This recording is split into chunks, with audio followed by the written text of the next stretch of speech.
as disinfection procedures. So chemical disinfectants or disinfection.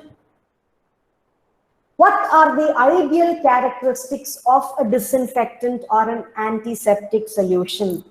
So the antiseptic or a disinfectant solution, as I told you earlier, should have broad spectrum of activity. It should be microbicidal instead of being only bactericidal, fungicidal or virucidal. So it should be active against all form of microorganisms. So it should have broad spectrum of activity.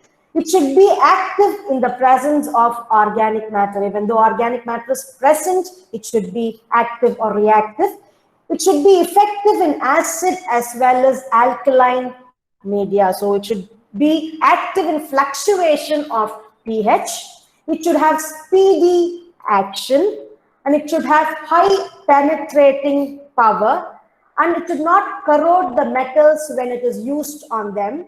It should not cause local irritation or sensitization, or what we call as allergic or hypersensitivity reaction on the individuals who are using it. It should not interfere with the healing property. It should be non-toxic. It should not be toxic if absorbed into your circulation. It should be cheap and easily available. And of course, the final one, it should be safe and easy to use. So ideal characteristic of a disinfectant or an antiseptic, I repeat, it should have broad spectrum of activity, be active in the presence of organic matter, be effective in acid as well as alkaline media, have speedy action, have high penetrating power, it should not corrode metals, not cause local irritation or sensitization, not interfere with healing, should not be toxic if absorbed into circulation, be cheap and easily available, and of course be safe and easy to use. And the mode of action of these different varieties of disinfectants or antiseptic that we use is, it brings out what is called as protein coagulation. It disrupts cell membrane, resulting in exposure, damage or loss of the cell contents. It removes free sulfhydryl groups essential for functioning of the enzymes, and it leads to what is called a substrate competition, which means a compound resembling the essential substrate of the enzyme diverts or misleads the enzyme necessary for metabolism of the cell, thereby leading to the cell death. I repeat, the mode of action of various disinfectants or antiseptics that we come across or that we use is protein coagulation, disruption of cell membrane resulting in exposure, damage or loss of the contents, removal of free sulfhydryl groups essential for the functioning of the enzymes, and of course something called a substrate competition. The first group of disinfectants or antiseptics, also as we can call, alcohols. The common one and the most frequently used alcohols, if you see, is ethyl alcohol, what we call ethanol, and isopropyl alcohol. It is used as skin antiseptics and it acts by denaturing proteins.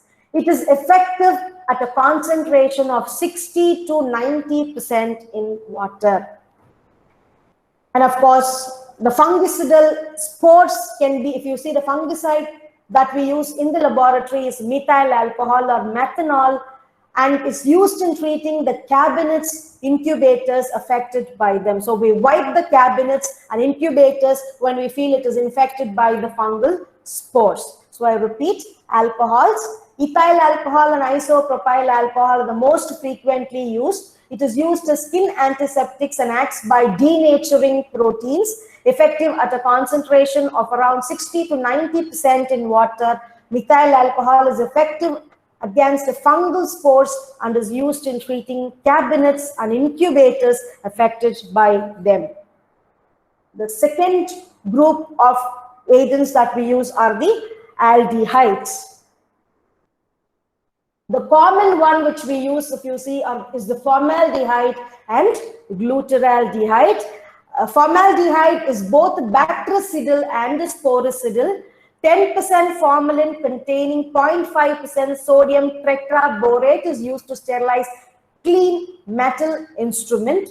And formaldehyde gas, a fumigant, is used for sterilizing instrument and heat-sensitive catheters and for fumigating wards, sick rooms, and laboratories. Fumigants or fumigation is a process of gaseous sterilization. When you use chemicals in the form of gas, then you call it as fumigation. And the chemicals that are used in the form of gas is called as fumigants. So formaldehyde gas is used for sterilizing instrument and heat-sensitive catheters and for fumigating wards, sick rooms, and of course, laboratories.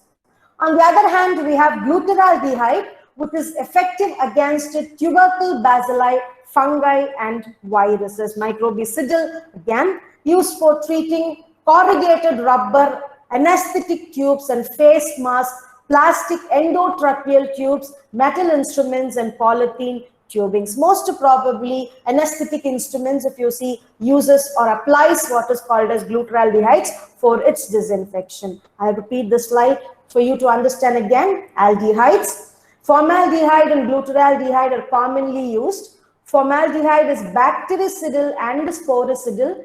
10% formalin containing 0.5% sodium tetraborate is used to sterilize clean metal instrument. Formaldehyde gas is used for sterilizing instrument and heat-sensitive catheters and for fumigating wards, sick rooms, and laboratories. The next one we have is glutaraldehyde, which is effective against tubercle bacilli, fungi, and viruses. It is used to treat corrugated rubber, anesthetic tubes, and face masks, plastic endotracheal tubes, metal instruments, and of course, polythene tubing. The next group of disinfectants that we use are the dyes. And if you see, aniline and acridine dyes are used extensively as a skin and wound antiseptic. So aniline and acridine dyes plays a very important role in and as skin and wound antiseptics. They are bacteriostatic and has low bactericidal activity, which means these group of dyes, if you see, they will inhibit the growth or multiplication of bacteria, but it will have very less killing effect over the bacterial cell. So aniline and acridine dyes are bacteriostatic and has low bactericidal activity. The aniline dyes include brilliant green, malachite green, and crystal violet, while acridine dyes includes proflavin, acriflavin, euflavin, and aminocrine. So there are examples that is given of the dyes that is used as skin or wound antiseptics. It is more active against gram-positive than gram-negative bacteria. So I repeat the slide for you. The dyes, aniline and acridine dyes are used extensively as a skin and wound antiseptic. It is bacteriostatic and has low bactericidal activity. Aniline dyes include brilliant green, malachite green, and crystal violet. The acridine dyes include proflavin, acriflavin, euflavin, and aminocrine. And they are more active against gram-positive than gram-negative bacteria. The next group of chemicals that we have are the halogens. Iodine in aqueous and alcoholic solution has been used widely as in skin disinfectant. So iodine we use as a skin disinfectant. They are actively bactericidal and active against tubercle bacteria and viruses. So iodine as a skin disinfectant, they are active against tubercle bacilli and viruses. The chlorine, which is used as a disinfectant for water supplies, swimming pools, food and dairy industries, and they are used in the form of hypochlorites. They are bactericidal and has wide spectrum of action against viruses. I repeat this slide again. Iodine in aqueous and alcoholic solution has been used widely as a skin disinfectant, actively bactericidal, which is active against tubercle bacteria, tubercle bacilli, and viruses. The chlorine, which is used as a disinfectant for water supplies, swimming pools, food and dairy industries in the form of hypochlorites. They are bactericidal and has wide spectrum of action against viruses. The next group of chemicals or the disinfectants that we use are the phenols, which is also referred to as carbolic acid. They are obtained by distillation of coal tar between temperatures of 170 degrees Celsius and 270 degrees Celsius. The father of antiseptic surgery, Joseph Lister, first introduced them in the use in surgery in the year 1865. Very important note for the competitive examination. Joseph Lister, the father of antiseptic surgery, first used carbolic acid in surgery in the year 1865. It has lethal effect by damaging cell membrane of the bacteria. So the lethal effect of the phenols is by means of cell membrane damage. It is powerful microbicidal substance. So it is microbicidal. It has wide spectra of activity. It includes the examples of phenol or carbolic acid groups, the lysol, cresol, chlorophenols, and chloroxyphenol. It is used as disinfectants for various purposes in laboratories and hospitals. So I repeat the slide again. Phenols, carbolic acid, they are obtained by distillation of coal tar between temperatures of 170 degrees Celsius and 270 degrees Celsius. Lister, the father of antiseptic surgery, first introduced their use in surgery in the year 1865. It has lethal effect due to cell membrane damage. It is powerful microbicidal agent. It includes lysol, cresol, chlorophenols, and chloroxyphenol, and is used as disinfectants for various purposes in laboratory and hospitals. Gases, of course, the phenomenon of using gases to bring out sterilization or disinfection is fumigation or gaseous sterilization. Various fumigants, chemicals that are used in the form of gas to bring out sterilization, if you see, are ethylene oxide, which is designated as EO, formaldehyde gas, and of course, the beta propiolactone, or what we designated as BPL. I repeat, examples of fumigants that is being used in microbiology laboratory or any laboratory to bring about fumigation: the ethylene oxide, formaldehyde gas, beta propiolactone.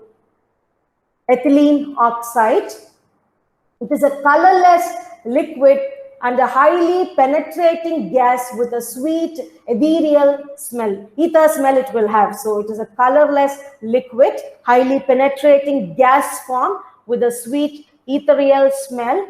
It is highly inflammable and in concentration in air greater than 3%, of course, is highly explosives. So in case if you are using an ethylene oxide above 3% concentration, it may explode. So it is highly inflammable, and in concentration in air greater than 3% is highly explosive. Its action is due to its alkylating the amino, carboxyl, hydroxyl, and sulfhydryl groups in protein molecules. So it alkylates protein molecule. It is what is the action of ethylene oxide. So its action is due to its alkylating the amino, carboxyl, hydroxyl, and sulfhydryl groups in the protein molecules. In addition, it reacts with the DNA and RNA. It is effective against all type of microorganisms, including viruses and spores, which means they are microbicidal as well as germicidal, as well as what you call as sporicidal agent. It is specifically used for sterilizing heart lung meshes, respirators, sutures, dental equipment, books, and clothing. So I repeat this again. The ethylene oxide, it is a colorless liquid, highly penetrating gas with a sweet ethereal smell. It is highly inflammable, and in concentration in air greater than 3% is highly explosive. Its action is due to its alkylating the amino, carboxyl, hydroxyl, and sulfhydryl groups in protein molecules. In addition, it reacts with DNA and RNA. It is effective against all type of microorganisms, including viruses and spores. It is specially used for sterilizing heart, lung meshes, respirators, sutures, dental equipments, books, and clothing. The next gas we will come across is the formaldehyde. Formaldehyde gas is widely employed for fumigation of operation theaters and other closed cabins or closed rooms. After sealing the windows and other outlets, formaldehyde gas is generated by adding 150 grams of potassium permanganate to 280 ml formalin for every 1000 cubic feet of room volume. This is what is a procedure we commonly use for our microbiology laboratory in the college as well. Okay, so after sealing the windows and other outlets, formaldehyde gas is generated by adding 150 grams of KMnO4 to 280 ml formalin for every 1000 cubic feet of room volume. After stating generation of formaldehyde vapor, the dose should be sealed and left unopened for 48 hours. So after generation of the vapors, all the doors should be sealed and left unopened for around 48 hours. That is the reason why we usually do this procedure during the vacation, longer vacation that we have, that is during the December Christmas vacation of 10 days that we usually have. So during that time, if you see, we go in for this procedure.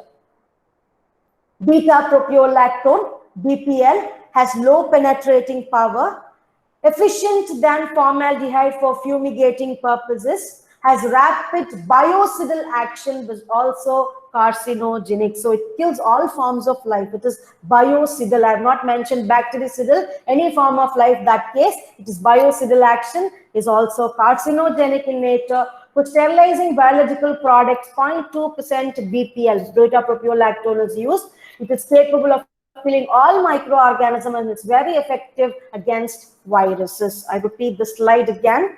Formaldehyde gas, widely employed for fumigation of operation theaters and other rooms. After sealing the windows and other outlets, formaldehyde gas is generated by adding 150 grams of KMnO4 to 280 ml formalin for every 1000 cubic feet of room volume.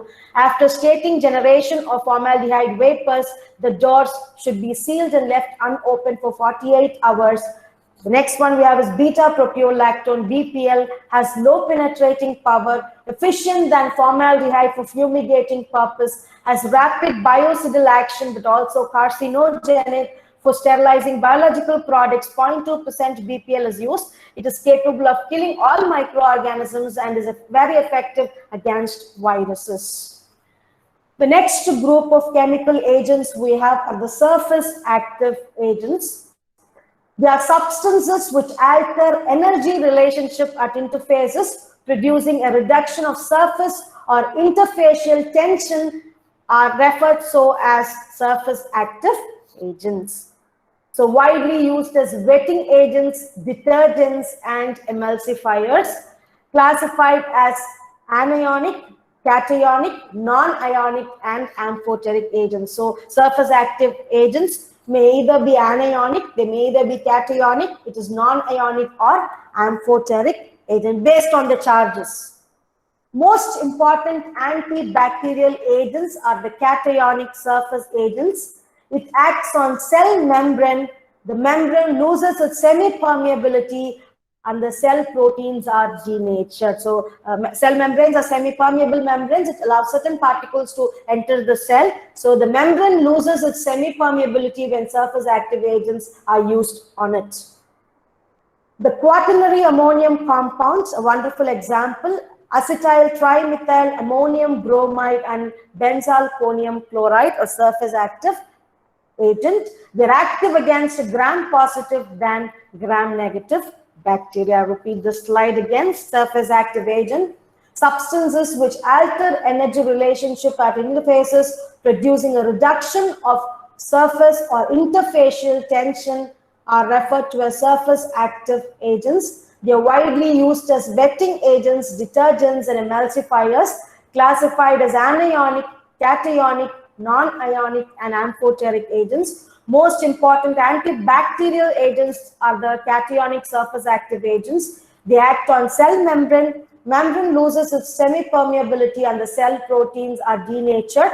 The quaternary ammonium compounds, that is acetyl trimethyl ammonium bromide and benzalkonium chloride, are good example of surface active agents that we use, and they are active against gram-positive than gram-negative bacteria.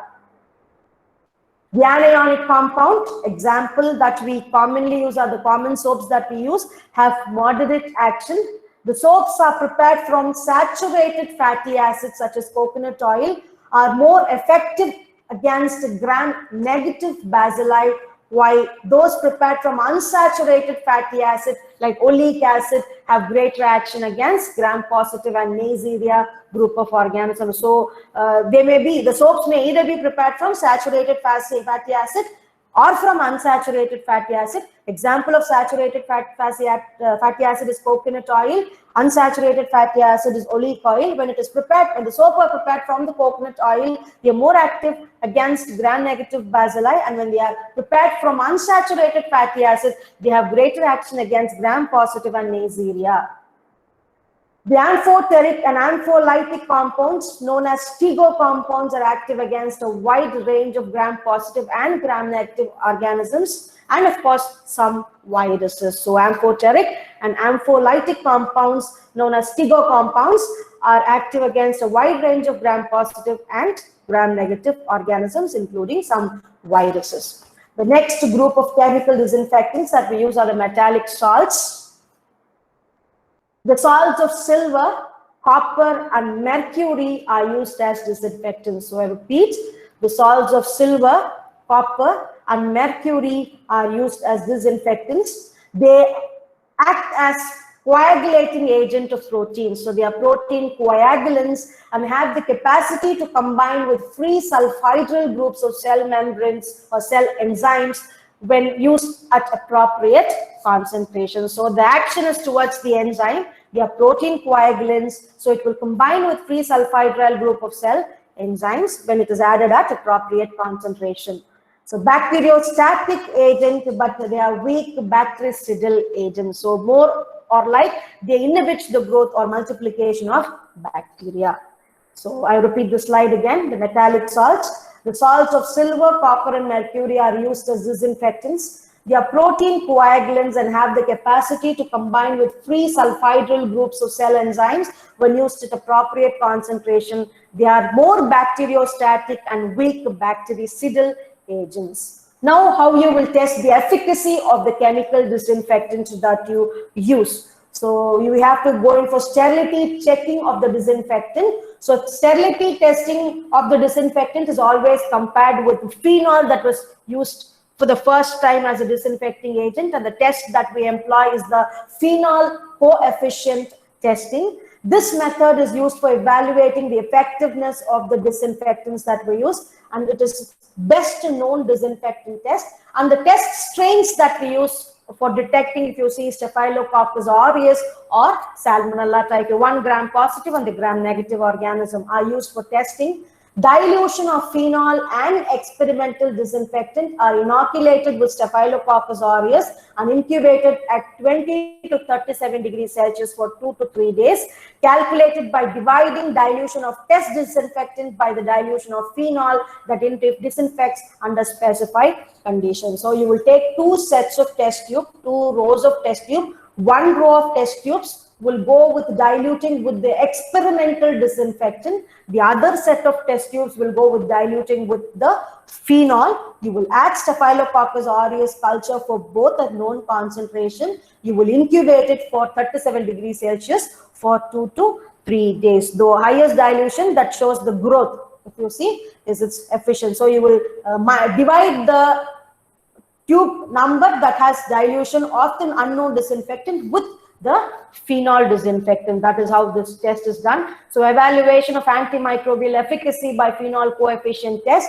So you have 2 rows of test tube with 2 time intervals, 5 minutes of incubation and 10 minutes of incubation, where you're going to check the first row for the test disinfectant, and the second row, if you see, is for the phenol. So you will dilute, serially diluted, 1 in 10, 1 in 20, 1 in 40, 1 in 80, doubling dilution. 1 in 160, 1 in 320, 1 in 640 for the test, as well as for the phenol separately, as well as you incubate it. Every 5 minutes you will check for the result, and every 10 minutes you will go in for checking out the results and how these phenol has effect over the strain that is used. So how will you calculate phenol, determination of phenol coefficient of a given disinfectant? So you see the first 2 columns and rows. The first one is for phenol and the second one is for the disinfectant concentration.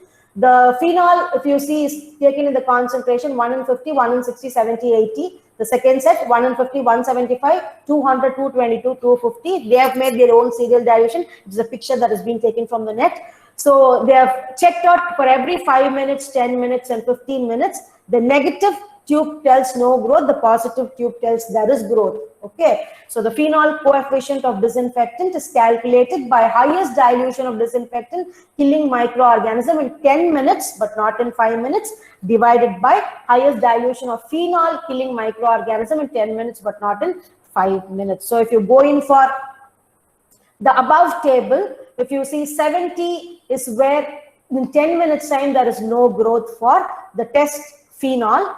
On the other hand, for disinfectant, it is 200 where the 10 minutes shows no growth. So 200 divided by 70 is equal to 2.8. So phenol coefficient test more than 1 is equal to or greater than 1, if you see, is a very good disinfectant that you use. Therefore, phenol coefficient of a given disinfectant is 2.8571. So testing of disinfectant, the phenol coefficient test, a phenol coefficient that is greater than 1 indicates that the disinfectant is more effective than phenol. Two phenol coefficient testings are normally used. That is, two different methods are normally used. The method which we were discussing were about the Rigel-Walker method and of course the Chick-Martin method. Rigel-Walker method is done usually in the absence of organic matter, while Chick-Martin method is done in the presence of organic matter to check the efficacy of disinfectant in the presence or in the absence of organic matter. How does it change? So thank you.